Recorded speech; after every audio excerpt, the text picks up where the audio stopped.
My people, before this story begins, answer one question. Have you ever seen someone destroy another person's happiest day only to regret it a few minutes later? Well, that's exactly what happened on Ada's birthday. Let's begin. In the city of Enugu, on a street called Obiora Close, there lived a girl named Ada Okeke, 21 years old, tall, gentle, with the kind of quiet beauty that doesn't announce itself, the kind that makes you look twice after she has already passed you. Ada was an orphan. Her parents, Emmanuel and Chioma Okeke, died in a road accident when she was just 7 years old. And when they died, they left behind a lot. A 6-bedroom house, an electronic shop in Ogbete Market, 5 plots of farmland, savings, a vehicle, and one small girl who did not yet understand what any of it meant. Their younger brother, Emmanuel's brother, stepped forward at the burial. His name is Emeka, Chief Emeka Okeke, as he preferred to be addressed, though the only thing chief about him was the size of his stomach and the volume of his voice. He stood at that graveside, tears rolling down his face, and he said, in front of the entire extended family, he said, "This child is my child. My brother's daughter is my daughter. Whatever I have is hers." The family nodded. An auntie cried. One elderly uncle said, "God will reward you, Emeka." And Emeka smiled. My people, that smile had a plan inside it. Because by the time Ada was 9, the electronics shop had been transferred into Emeka's name. By the time she was 11, the family vehicle was gone. Sold to pay debts, he said, though nobody could find a single receipt for any debt. By the time she was 14, the farmland had been quietly leased to a company, and the rental money was going into an account Ada did not know existed. He told her repeatedly, consistently, from the time she was old enough to ask questions. He told her, "Your father died poor. He had nothing. You should be grateful that we took you in." And because adults can plant lies in children the way you plant seeds, deep, early, with patience, Ada believed it. She believed it every morning when she woke up at 5 a.m. to fetch water while his children slept. She believed it when she swept the entire compound before sunrise. She believed it when she cooked and washed and scrubbed and served and watched Chidera and Ifena, his 2 children, eat first, sleep longest, and mock her with the comfortable cruelty of people who have never been hungry. She believed it when Uncle Emeka tore up her jam form, tore it with his own 2 hands, and said, "University? For what? You don't even have money for bus fare. Go and make yourself useful." Now, my people, let me tell you about the compound, because the compound had characters of its own. Chief Mrs. Adaize Naji lived in apartment 1, 72 years old, had buried 2 husbands and outlived 3 enemies, and wore this information like expensive perfume wherever she went. She sat outside her door every single morning with her cup of tea, watching the compound with the focus of a woman who had decided that observing other people's business was her full-time job, and she was not taking early retirement. She noticed everything. She noticed that Ada woke before 5. She noticed that Ada ate last. She noticed the way Chief Emeka's voice changed when he spoke to Ada versus when he spoke to his own children. The difference between how you speak to someone you love and how you speak to something you are using. Then there was Mama Tochukwu, the fish seller from the next street, who visited Adaize so often she might as well have been paying rent. Mama Tochukwu was round, cheerful, always smelling of stockfish and strong opinions, and she had a gift for prophecy that the neighborhood had learned to take seriously. She once predicted that a stolen wrapper would be found, and it was found 3 days later in the possession of a goat. Nobody questioned her after that.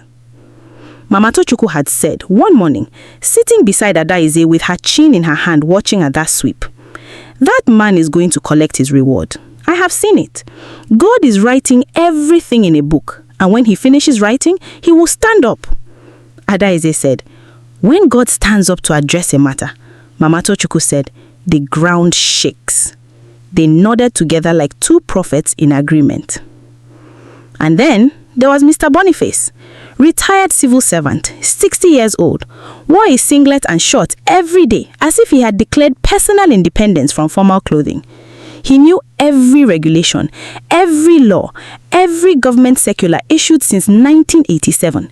He was the kind of man who arrived at any scene of confusion and said, now, legally speaking, before anyone had invited him into the conversation.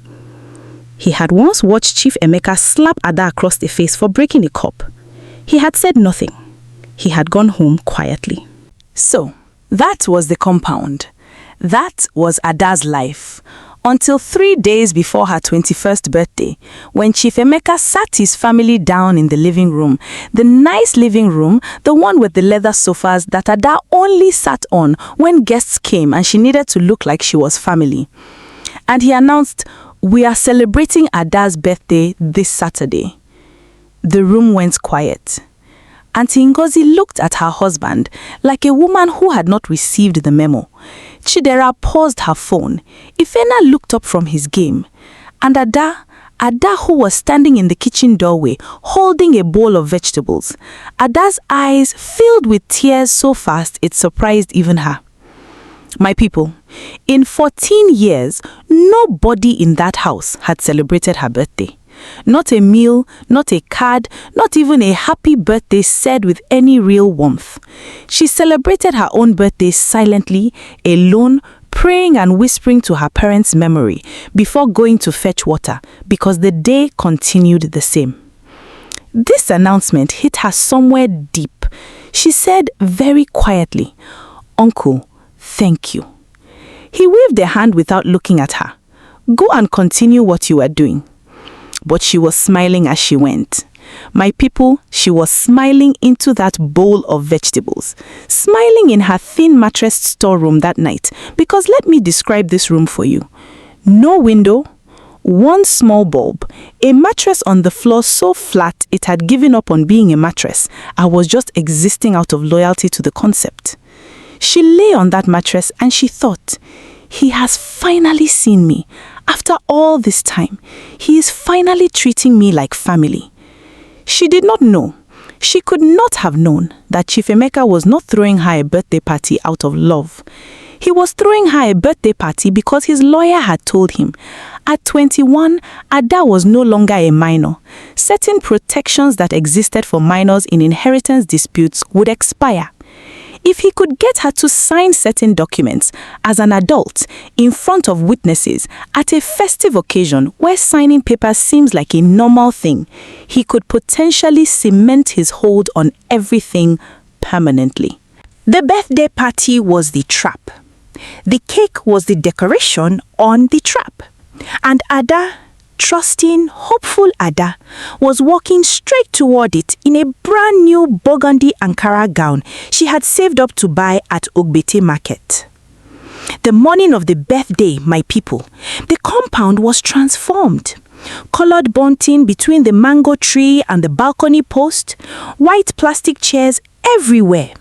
A canopy, a sound system operated by a man named DJ Cosmos, a man who played at everything from funerals to naming ceremonies and had developed a sixth sense for reading the emotional temperature of any event. There was puff puff frying at the gate. There was jollof rice in a pot large enough to be registered as a small swimming pool. There was chicken, small chops, and in the center of everything, a 3-tiered birthday cake, white with pink flowers, sitting on a lacy tablecloth like it was posing for a photograph.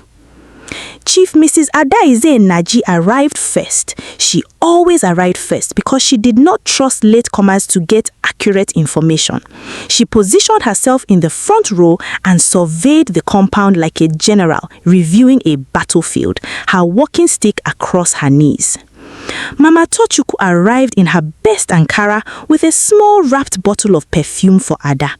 She told her daughter before leaving the house, this child deserves something from someone who actually means it. Mr. Boniface arrived in an ironed short-sleeved shirt. For Mr. Boniface, ironing a shirt was the equivalent of wearing a tuxedo. This was a serious occasion. Extended family came, neighbors came, children were running between the chairs, DJ Cosmos was playing something sweet, and the compound was genuinely beautifully festive. And Ada was radiant. She moved through the compound, greeting guests, making sure elders were comfortable, bringing food, being, even on her own birthday, the one who served. She looked beautiful. The burgundy gown, the braids she had done herself 2 nights before, the small gold earrings borrowed from a neighbor's daughter. Chief Mrs. Adezi Naji caught her hand as she passed and said, looking straight into her face, Ada, my daughter, you look like your mother today. Ada went still. Something about those words, the mention of her mother, hit a place in her that the whole morning's joy had not yet reached. She said softly, Thank you, Mama. Adeze held her hand a moment longer than necessary. My people, Adeze was not just giving a compliment. She had known Ada's father. She had known Ada's father. She had watched this compound for 14 years. And when she said, you look like your mother, she was also saying, I have not forgotten who you are and what is yours. At 2 o'clock, DJ Cosmos lowered the music. Chief Emeka took the wireless microphone. The compound quieted. Ada stood near the cake table, one hand resting lightly on the edge, eyes bright. She was barely holding herself together because this was the moment she had been waiting for all her life, without knowing she was waiting for it. To matter in this house, to be seen. Someone started to sing. Happy birthday to you. Happy birthday to you. Happy birthday, dear Ada. Happy birthday to you. And the whole compound joined in, and Ada's hand flew to her mouth, and she was crying. The good kind. The kind that comes from a place so deep the body doesn't know what else to do. Chief Emeka smiled as the song ended. He raised the microphone. Thank you all for coming today, he said.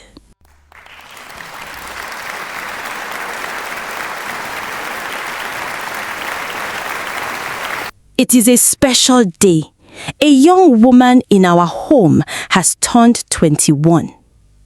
More applause.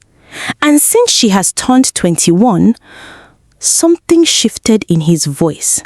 Just a fraction, just enough. Adaeze caught it. Boniface caught it.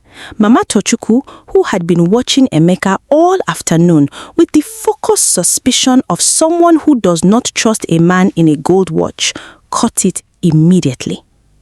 Since she is now an adult, it is time for her to begin her own life. A murmur moved through the crowd. Adaeze's hand slowly came down from the cake. I have done my duty, Emeka said, louder now, committed. 14 years I have fed this girl, sheltered her, clothed her, and I have done it without complaint. But my house has room for my wife and my children, and Adaeze is now a grown woman who must carry her own responsibilities. Today, before all of you, I am giving her this party as a send-off gift. After this celebration, her bags, which have already been packed, will be carried outside, and Adaeze will leave this compound. My people, the silence that landed on that compound. You know, the kind of silence that is not actually quiet, where you can hear 40 people breathing and not one of them knows what to do with their hands? That silence. And then chaos. Emeka, what is this? One auntie cried.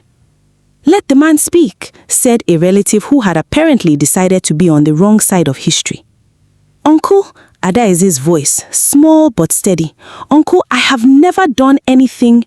Do not speak when adults are talking. The slap came without warning. The sound of it cut through the compound like something breaking that cannot be put back. Adaeze's hand went to her cheek. Women cried out. Men stood from chairs. Children scattered to their mothers. Emeka ordered his son, Efena, carry her bags outside, now. And Ifena, 17 years old, his father's son in every sad way, dragged 2 bags out of the house and dropped them at the gate. Thud, thud, like they were nothing, like she was nothing. Chief Mrs. Adaeze Naji stood up from her chair. My people, when a 72-year-old woman who has buried 2 husbands rises from her chair at a moment like this, that is not a small movement. That is a declaration of war. But Emeka was past caring. He was in the place a wicked man reaches when he has gone too far to turn back, where stopping now feels more dangerous than continuing. So he gestured at the gate and looked at Ada and waited. DJ Cosmos reached over and turned off the music. The silence that followed that, my people, that silence was the loudest thing that had happened on Obiora Close in 14 years. Ada sat on the low wall across the street, her bag between her feet, her cheek still stinging. Her tears had slowed. Not because she was done crying, but because great pain sometimes takes you past crying into a strange stillness, a place where the body just breathes and waits. Mama Tochukwu sat beside her, did not speak, just sat. And sometimes, my people, that is the most powerful thing one human can do for another. After a while, Ada reached into her bag. She brought out her Bible, and from the Bible she removed 2 things: an old letter her father had written when she was small, the one that said she was the sunrise of his life, and a sealed envelope. My people, let me tell you about that envelope. Ada had found it in the old storeroom one day while searching for something her uncle had sent her to find. It was tucked between old newspapers and a broken radio, covered in dust like it had been hiding there on purpose. The envelope was addressed to her in her father's handwriting, to Ada Okeke, to be opened on her 18th birthday. She stared at it for a long time. She knew that handwriting. Her father had written her 1 letter before he died, just 1, telling her she was the sunrise of his life.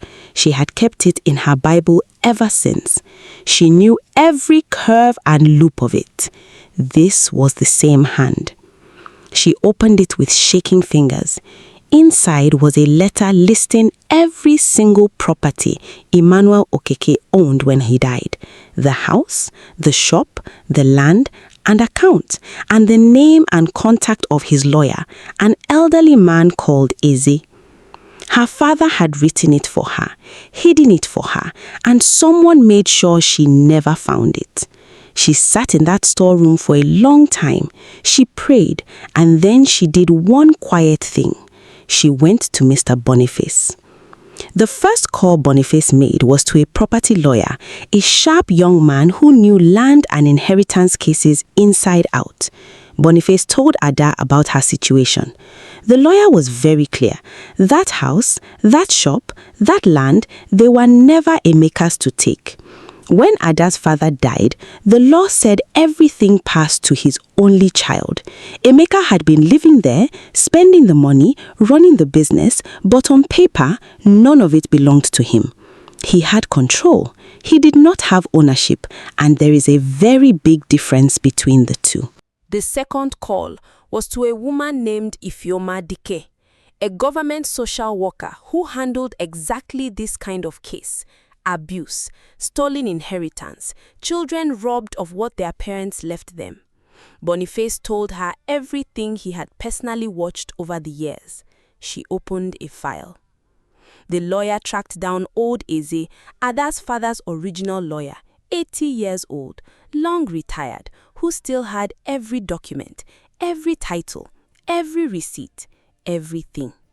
Eze had never been contacted after Emmanuel died because Emeka had made sure no one reached him. When the lawyer explained what had happened, the old man went very quiet. Then he said, "I will come. Just tell me when, and I will come." Things moved quietly. Documents pulled, records checked, everything confirmed. And there it was, sitting in the land registry, clean and untouched, 14 Obiora Close, Enugu, registered in the name of the estate of Emmanuel and Chioma Okeke. Never transferred, never moved, waiting the way truth always waits for the right moment. They were ready. They just needed the moment. And Chief Emeka, God bless his foolishness, provided the moment himself at a public event with a microphone in front of 40 witnesses. 20 minutes after Ada walked out of that gate, a black Toyota Camry turned onto Obiora Close. Clean, official. Behind it, a small white bus. They stopped in front of the compound. 4 people stepped from the Camry. Mrs. Ifeoma Daike in a grey blazer, folder in hand, moving with the energy of a woman who was professionally tired of men like Emeka. Chukwuemeka Obi, briefcase, sharp. 2 officials in uniforms that made very clear this was not a social visit. From the bus, a man from the land registry, a woman from the criminal investigation department, and an elderly man in a white agbada who walked slowly with the gravity of someone who has carried an apology for many years and is finally here to deliver it. Mr. Boniface, who had appeared behind Ada like a man who had been waiting very patiently for this exact afternoon, said quietly, "That is Eze, your father's lawyer." Ada stood up from the wall. The old man walked to her. He looked at her face for a long time, and then he said in Igbo, his voice even but his eyes not, "You have your father's face." He pressed the folder into her hands. "Everything your father owned," he said, "is yours. I am sorry it took this long." My people, they walked back into that compound together. Ada, Eze, Boniface, Mama Tochukwu, the lawyer, the officials. They walked through the gate, and the compound went quiet for the second time that afternoon. A different quiet. The kind of quiet that knows something is coming. Chief Emeka saw the uniforms, and something behind his eyes shifted. Mrs. Daike introduced herself, calmly, precisely, and said, "We are here regarding the estate of the late Emmanuel and Chioma Okeke. We have documentation on the original ownership of this property, irregularities in the transfer of the Ogbete Market Electronics business, and a formal file of reported abuse. Mr. Okeke, you will want to call your lawyer." Mama Tochukwu made a sound from the back of the crowd. It was not a shout. It was not a word. It was the sound of a woman whose prophecy has arrived on schedule. Chukwuemeka Obi stepped forward. He addressed the crowd clearly. This property, 14 Obiora Close, is registered in the estate of Emmanuel and Chioma Okeke. It has never been legally transferred. Ada Okeke, as her only child and legal heir, is the rightful owner of this house. He paused. She was never a guest here. She was never a burden here. She was at all times the landlady. The compound went up like a market fire. Women screaming, men talking at once. One auntie collapsed sideways onto a cousin and had to be fanned urgently. Chidera dropped her phone and it landed face down, which spiritually felt correct. Ifena, who had thrown those bags at the gate, was standing so still he looked like a piece of furniture. Chief Mrs. Adaize Naji turned to Mama Tochukwu with an expression that contained 14 years of satisfaction. Mama Tochukwu said, "God stood up. I told them God would stand up." Adaize raised her walking stick once toward the sky, just once, like punctuation. And Chief Emeka, the man with the gold watch that had stopped working 2 years ago, the man who had eaten another man's food and lived in another man's house and thrown out another man's child, Chief Emeka ran out of everything. The loudness, the bluster, the confidence of a man who had never been caught. He walked toward Ada. He went down on his knees in the compound in front of everyone before the cake that had never been cut. He said, and his voice was the voice of a man who had been completely emptied, "Ada, Biko, forgive me." Ada looked down at her uncle. She stood there. She breathed. She did not shout. She did not list his sins in front of the crowd, though she could have, and the crowd was ready to applaud every sentence. She did not perform her pain. She said quietly, "I have prayed for you for 14 years, uncle. I do not carry hatred for you, but what you took, that is between you and God and the law." She turned away. She walked to the cake table. She picked up the knife and she cut the cake. She let Emeka's family continue staying in the house. Not because the law required it. She just didn't want to be the kind of person who puts children on the street. She told Mr. Boniface this. He cleaned his glasses slowly and said nothing, which for Mr. Boniface meant he had many things to say but respected her too much to say them. Then he said, "Your father would be proud of you." She cried at that, a good cry, a cleaning kind. Now, the neighbors, my people, the neighbors did not waste time. The very next morning, Emeka stepped outside and 3 conversations stopped at the same time, just stopped, the way music stops when light goes off. He stood there in the silence and Mr. Boniface, who was sitting outside, looked up from his newspaper, looked at Emeka and looked back down. No greeting, no nod, just page turn. Mama Tochukwu was the one who finished him completely. She passed the compound gate that afternoon singing, just singing to herself, minding her business. And the song she was singing, my people, was the birthday song. Happy birthday to you, happy birthday to you. She was not looking at Emeka. She was not even facing him, but she was singing it slowly, cheerfully, all the way down the street. 3 neighbors heard it and burst out laughing before they could stop themselves. Chief Mrs. Adaize Naji did not even bother with singing. She simply sat outside her door every morning, and whenever Emeka appeared, she would look at him, look away, and say to whoever was nearby, "You know, I once saw a man organize a party, buy a cake, invite the whole street just to embarrass himself in front of everybody."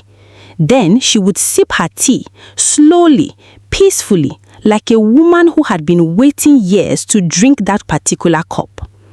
Emeka stopped coming outside freely, and when he did, he would open the door, peek left, peek right, then walk fast with his eyes on the ground. The same man who grabbed a microphone to address 40 people could no longer cross his own compound with his chest out. Ada enrolled in university that January. On her first day, she opened a brand new notebook and wrote her name at the top of the page, Ada Okeke. She smiled at it, a quiet, deep smile, and turned to the first lesson. A new beginning had come. Thank you for watching to the end. If you enjoyed the story, please like, share, and subscribe. See you in our next episode. Bye!